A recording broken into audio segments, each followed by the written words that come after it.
all the things we shouldn't eat have a character that is anti what we are supposed to be. Now, the people who would like to argue with me, as there are many, I assure you. You see, God is a holy God, and His people have to be holy. Therefore, they have to eat acceptable and holy food. You know, in the Authorized Version, Leviticus chapter 11 has the heading, a holy God, a holy people, their food. Isn't that something? But you know, today we declare many things to be delicacies. But they're not even declared to be food. The radio programs, the breakfast shows are full of eating. And I have to tell you, most of the times they are talking about eating things we shouldn't be eating. The cook shows, the television is full of them. I hardly watch it, but I keep hearing about them. They're telling you how to cook things we shouldn't be eating. Ham, bacon, pork chops, rabbits, horse, shellfish, oysters, and on. Octopus, turtles, mussels, and you know, they grow these things are filters. Many of these shellfish are filters. They take the impurities out of water. We somehow believe that if we take them out of the filthy water where they grew and let them mature for a short period of time in clean water, that makes them clean. How absurd is that? We are also told that we should not be eating blood products, like black pudding. That's Genesis 9 verse 4. But flesh with the life thereof, which is the blood thereof, ye shall not eat. So it's saying blood should be drained from animals. And we see we should not eat animal fat either. We should cut off as much of the fat as possible. And the Eternal was telling us this long before we have these various health gurus telling us not to eat fat. And maybe some of them are telling us not to eat blood. But Leviticus 7:23 says, Speak unto the children of Israel, saying, Ye shall eat no manner of fat of ox, or of sheep, or of goat. This is not referring to dairy products, this is referring to the flesh of the animal.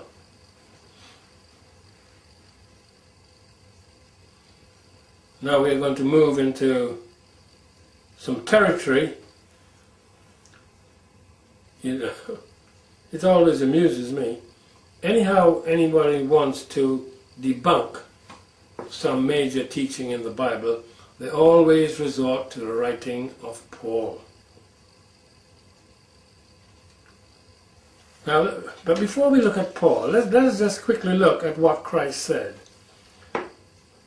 Because they use Christ's statement to say that He made all meat clean.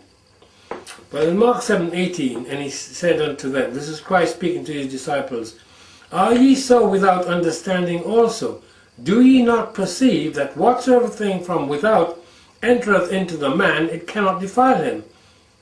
Verse 19, Because it entereth not into his heart, but into the belly, and goeth out into the draught, purging all meats. What He's saying is when you eat stuff, it gets digested and you pass it out.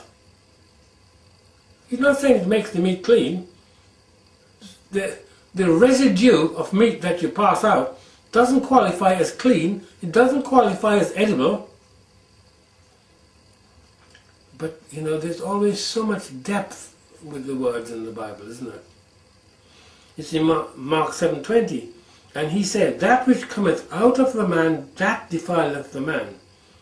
And then He moves to something much more important than food.